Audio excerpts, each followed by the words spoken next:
The increasing alliance between Russia and Burkina Faso, as well as other African countries, is not a new development. It comes as relations with traditional Western partners have been on the decline. Russia has taken the opportunity to fill this void by extending military and trade support to African nations. The shift in partnership can be attributed to several factors. Since Ibrahim Traore assumed power in 2022, Burkina Faso has diverged from its traditional partners, including its former colonial master, France, and instead opted to forge closer ties with Russia.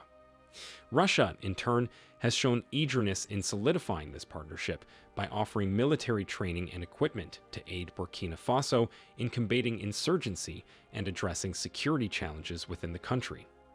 During a recent tour in Africa, Russian Foreign Minister Sergei Lavrov visited Burkina Faso and pledged to increase the presence of Russian military instructors who would provide training to the Burkinabe military and law enforcement personnel. Additionally, Lavrov confirmed Russia's commitment to supplying military equipment to bolster Burkina Faso's defense against militant groups, although specific details regarding the equipment were not disclosed.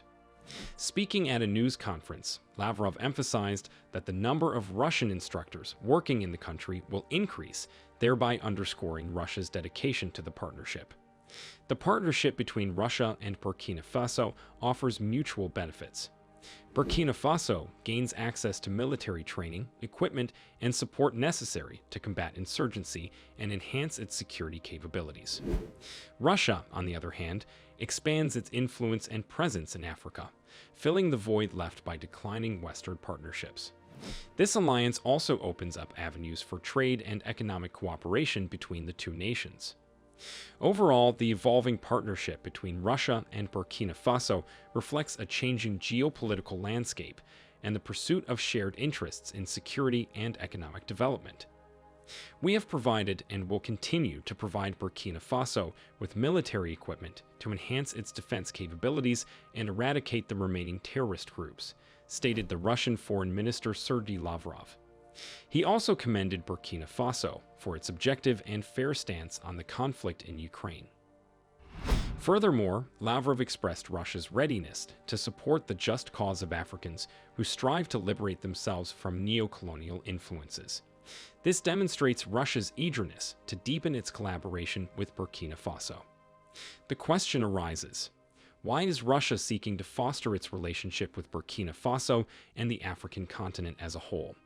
The answer lies in the isolation resulting from sanctions imposed by the West. By providing military assistance to the Burkinabe military, Russia aims to break out of isolation and counter the influence of France and the West in the country. This move benefits both parties involved. Russia gains a foothold in Burkina Faso, while Traore's government gains access to Russian military support to address insecurity challenges. However, the crucial question remains: will Russia's support effectively tackle Burkina Faso's insecurity? Since 2015, Burkina Faso has been plagued by violence and insecurity caused by extremist groups affiliated with Al-Qaeda and ISIS, which have spread throughout the Sahel region from Mali. The country has endured recurrent armed clashes between militants and government forces, resulting in catastrophic consequences for the Burkinabe people.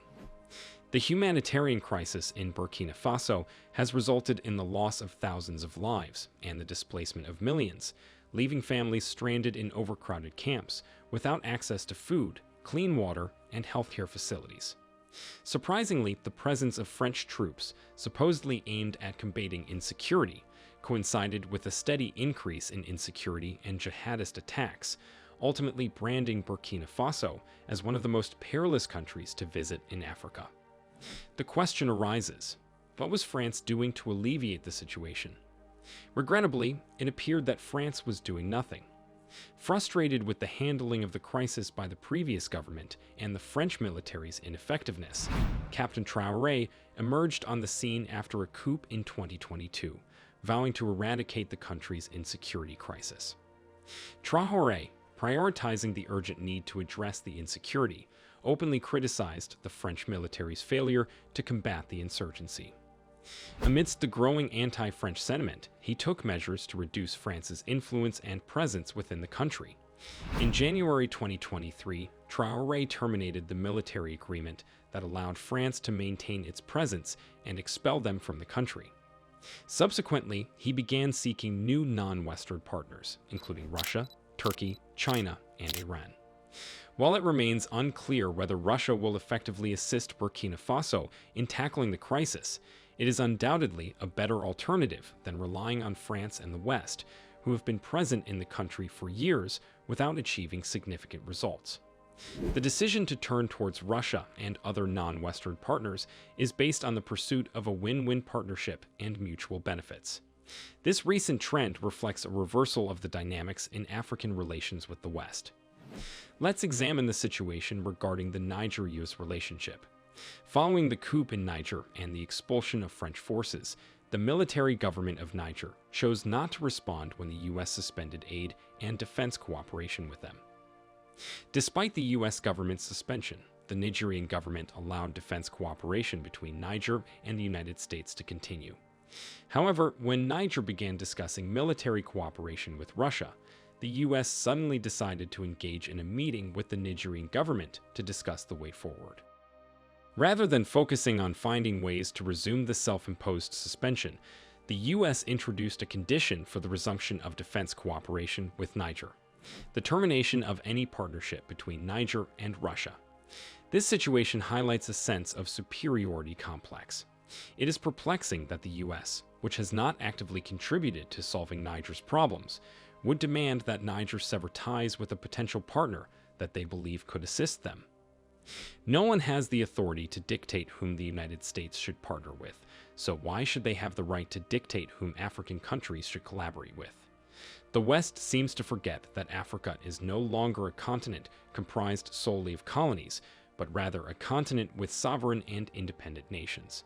Similar to Niger and Burkina Faso, the island nation of Mauritius recently joined the growing list of African countries willing to disregard Western influence and engage in partnerships with Russia. In April, the Mauritian ambassador to Russia, Kes Wurjanki, participated in the African International Congress, AIC, held in Moscow. During the event, he shared his perspective on how Africa should respond to shifts in the global economic structure and advocated for the establishment of a new world order.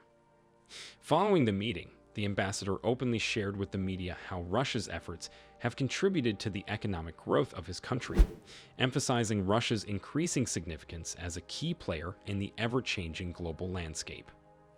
The truth of the matter is that the West's sense of superiority and their tendency to overstep their bounds is one of the factors driving Africa's decision to overlook Western influence and instead opt for Russia and China as reliable partners. For decades, the West has been the preferred choice of partners for the African continent, but what tangible benefits have African countries truly gained from these alliances? Given the interconnected nature of the world today, it is not feasible for African countries to completely sever partnerships with foreign nations and attempt to develop in isolation. Thus, the best course of action is to seek out other partners who are willing to engage on an equal footing and work collaboratively. Interestingly, Russia doesn't concern itself with African countries partnering with the West. Contrary to what the media may suggest, Russia's aim is simply to break free from the isolation imposed by Western sanctions. In fact, through platforms like BRICS, Russia advocates for a multipolar world where every nation's voice is heard, and all countries actively participate in global affairs. This stands in stark contrast to the current state of affairs, where only the United States and its allies hold the power to decide on global issues and can penalize any dissenting nations. Curiously, driven by their own sense of superiority and arrogance, the West believes that Africa's preference for Russia as a partner is solely due to alleged Russian influence through disinformation campaigns. If one delves into articles within Western media discussing this matter, it becomes apparent that they assert Russia's dissemination of false information about the West, aiming to sway the minds of African countries against Western nations. To begin with, this notion is an insult to Africans, as it implies that the African people are easily influenced and incapable of making independent decisions. Furthermore, it is highly hypocritical for the West to make such claims, considering their own engagement in similar practices. The West has utilized media outlets to manipulate the narrative surrounding Africa, portraying it as a continent reliant on Western aid and incapable of self-sufficiency. They have used the media to shape public opinion about African leaders who have stood up against Western interests, often labeling them as dictators and human rights violators. The West has skillfully employed media channels to mold the world's perception according to its own desires. Thus, if there is anyone who has supported disinformation campaigns, the West should be at the forefront of that discussion.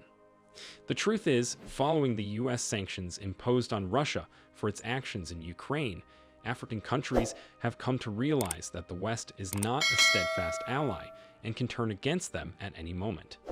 This realization has prompted Africa to seek closer ties with Russia, and frankly, there is no stopping this shift in allegiance.